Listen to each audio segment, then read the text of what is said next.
naelewa hii ni kama sacrifice ambayo unatoa ya shukrani kwa sababu ya kuponya ukoma wako, lakini ninakuruhusu ya kwamba enenda pamoja navyo na enenda kwa amani. Bwana Yesu asifiwe.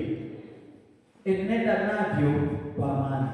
Na kama huyu mtumishi wa Elisha ambaye anaitwa Gehazi. Gehazi naye unaposoma mstari wa 20, Biblia inasema ya kwamba Gehazi akajisemeza katika moyo wake, akasema inakuwa aje nabii anamwachilia tu huyu Naamani anaenda bila kuachilia chochote. Amemletea zawadi, amemletea fedha, amemletea nguo, lakini Naamani huyu nabii anamwambia enenda tu, enenda kwa amani. Mtu wa Mungu, neno linaendelea kwa kusema ya kwamba Gehazi told himself in his heart that how is it that the prophet has left him or has made it too easy for nothing? Why is it that the prophet has made this healing too easy and is leaving this man to go without giving us anything? Neno linaendelea kwa kusema ya kwamba Gehazi akaamua kuchukua baadhi ya wafanyikazi katika ufalme, akasema la, mimi nitafuata Naamani, nitamfuata vitu ambavyo alikuwa analetea nabii ambaye amemponya ukoma. Na Naamani akachukua magari, he took the chariots, akatoka pamoja na baadhi ya wafanyikazi. Na walipomuona na Gehazi, Naamani alipomuona Gehazi anakuja mbio, neno linasema ya kwamba Gehazi alipomuona akashuka kwenye gari lake na akasimama chini, akamuuliza ya kwamba je, umekuja kwa amani?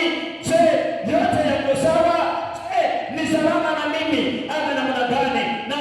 Na Gehazi akasema kitu moja, ya kwamba kuna vijana wawili wametoka katika familia ya manabii, wamekuja wanasema nabii amenituma ya kwamba ukaniletee, ukanipe vile vitu, vile bidhaa ambazo ulikuwa umeletea. Amesema ya kwamba usiende navyo. Roho ya ukora imeanza kuingia ndani, roho ya ujanja imeanza kuingia. Tunapoona Gehazi anaanza kudaisha akisema nimetumwa na nabii, nimetumwa na Elisha ya kwamba ukanipee vile vitu ambavyo ulikuwa unarudi navyo. Amesema ukanipatie ili nikampelekee. Bwana Yesu asifiwe.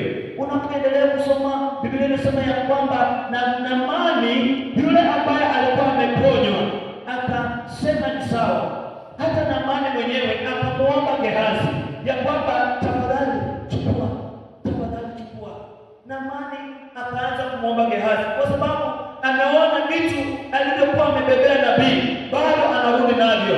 Naamani akamwambia tafadhali, ninaomba ukachukue. Na Biblia inasema ya kwamba Gehazi akachukua vitu hivi, akachukua fedha, akaenda pamoja na nguo, akaenda akavificha karibu na chumba cha mfalme. Neno linaendelea kusema hivi ya kwamba Gehazi alipochukua vitu hivi na akaenda mbele ya mfalme, akajifanya hakuna chochote ambacho kimefanyika, hakuna chochote ambacho amekifanya, hakuna chochote. Roho ya ujanja imeingia ndani ya Gehazi, amedanganya Naamani ya kwamba nimetuma na nabii, amedanganya hata mfalme, anasema mfalme amenituma, nabii amenituma, nimekuja ukanipee hivi vitu. Amedanganya ya kwamba kuna vijana wawili wametoka katika familia ya manabii, wanasema ya kwamba unipee hizi vitu tuwape. Nabii alipomuona Gehazi amesimama mbele, akamuuliza, je, umetoka wapi? Gehazi, umetoka wapi? Unaposoma mstari wa 25, Biblia inasema ya kwamba then he went and stood before his master Elisha. Then he went and stood before his prophet or his master Elisha. Where have you been, Gehazi? Elisha asked. Your servant did not go Gehazi sasa anamjibu mtu wa Mungu ya kwamba mimi sitakuwa popote, mimi sitaenda popote. Mtu wa Mungu, ningependa ukanisikize. Biblia inasema ya kwamba Gehazi ameingiwa na roho ya utata, roho ya udanganyifu, roho ambayo inataka kuficha vitu vingine. Licha ya kwamba ameficha fedha, ameficha nguo, ameficha magunia ya dhahabu, lakini ona anachosema ya kwamba mtumishi wako hajaenda popote, amekuwa tu hapa. Elisha akamuuliza, je, wakati ulienda kumsimamisha ulimfuata na mali ukamsimamisha ukachukua zile vitu ambazo nilimruhusu aende navyo, je, roho yangu haikuwa pamoja na wewe? Roho yangu haikuwa pamoja na wewe wakati unachukua vitu ambavyo nimesema arudi navyo? Je, roho yangu haitakuwa pamoja na wewe wakati unavichukua, wakati wanakukabidhi? Je, unafikiria ya kwamba roho yangu haitakuwa pamoja na wewe? Biblia inasema ya kwamba na Elisha nabii wa Mungu akamwambia, kwa sababu ya roho ya udanganyifu, kuanzia leo ukoma uliokuwa na mali utakuwa kwako wewe Gehazi. Bwana Yesu asifiwe. Ya kwamba ukoma ambao ulikuwa na mali, basi ninaamuru ya kwamba unaukachae kwa mwili wako. Neno linasema ya kwamba na Gehazi mara hiyo hiyo akapata ukoma, ngozi yake ikakuwa nyeupe kama theluji. Bwana Yesu asifiwe. The spirit of Gehazi, the spirit of lying, the spirit of hiding things, even in the spirit of God. Look at Ananias and Sapphira. They come before the master, before the servant of God, and they say, this is the only little amount of money we sold a piece of land. Roho ya utakatifu. Bwana Yesu asifiwe. Roho ya kudanganya, roho ya ukora, roho ya kuficha, roho ya kusema vitu ambavyo haujatuma, ya kwamba nimetuma ili ya kwamba haujatuma. Roho hiyo tunatangaza katika jina la Yesu ya kwamba kanisa la Mungu litaweza kuponywa na hiyo roho, litaweza kuponywa, litaweza kuinuliwa, litaweza kutekwa na roho ya udanganyifu katika jina la Yesu Kristo, ya kwamba kanisa la Mungu litatengwa na roho ya uongo, litatengwa na roho ya kuficha vitu za Mungu in the name of Jesus. Biblia inasema ya kwamba unaposoma Nambari ama Numbers chapter number 12, when you read from verse number 1, utapata hapa watu watatu. Utapata Musa ambaye ni kuhani, na upate Haruni ndugu yake, na upate Miriam ambaye ni dada yao. Biblia inasema ya kwamba wakawa Miriam pamoja na Haruni wakaanza kusema kinyume na kuhani ambaye ni Musa.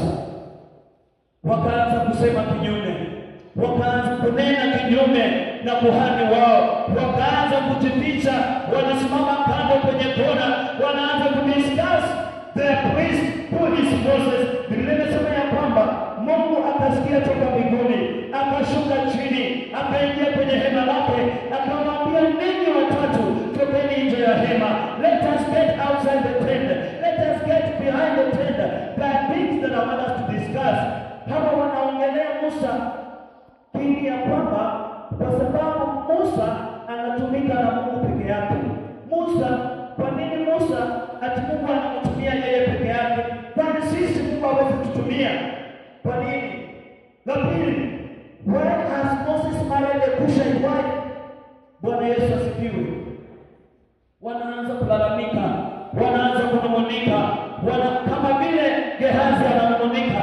Anasema, kwa nini nabii amemwachilia tu Itamar kiurahisi hivi? Kwa nini amemwachilia tu aende kabla hajamkabidhi vitu alivyovibeba? Hawa watatu wakaitwa nje, na Biblia inasema ya kwamba Mungu aliposhuka akawaita nje ya hema. Neno linasema ya kwamba Mungu akawauliza, why are you speaking against Moses my servant? Why are you speaking against Moses my servant? Why are you speaking against him? I have anointed him. Remember, child of God, Biblia inasema ya kwamba touch him on the anointed of God. Usimguse mtu wa mafuta wa Mungu. Hawa wakaamua kwanza wa kwamba wanataka kugusa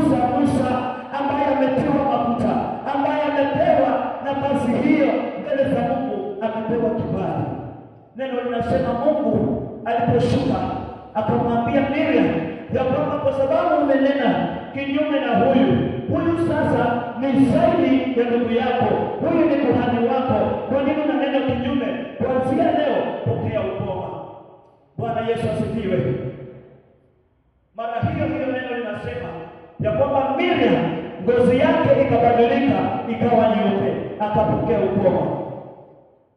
Hapo ndipo Haruni tena akaanza kumlilia Musa ya kwamba tafadhali tuombee dua kwa Mungu, dada yetu asije kufa. Neno linasema ya kwamba wakaanza kuomba, Musa pia akaingilia kati, akaanza kuomba Mungu akarejeshe ngozi nzuri ya dada yao, na hakika Mungu akasikia maombi ya msamaha. Nimekuja kukuambia asubuhi ya leo ya kwamba huenda tumenena kinyume, lakini tunapomrudia Mungu, tunapomchika turudi chini, tunapoanguka miguuni pa Yesu, Mungu wetu anaweza kusamehe dhambi. Mungu wetu anaweza kutusafisha. Amesema njoo tusemezane, hata kama dhambi zako ni nyekundu, lakini nitakusafisha, utakuwa mweupe kama theluji. Bwana Yesu asifiwe. Mungu ananena pamoja na sisi ya kwamba roho ya Gehazi isiingie katika maisha yetu. Roho ya Gehazi isikule kazi zetu. Roho ya Gehazi isikule huduma wetu. Roho ya Gehazi isikule ujana wako, isikule ndoa yako kwa sababu ya uongo. Bwana Yesu asifiwe. Usijiachilie tu ya kwamba watu nikadanganye. Huyu ni jamaa ambaye anafanya kazi chini ya mtumishi wa Mungu. You can still be a son on this altar, a son of our dear brother now, but you can still be independent by the spirit of Gehazi. Na unaanza kucomplain popote ambapo unaenda. You just begin complaining.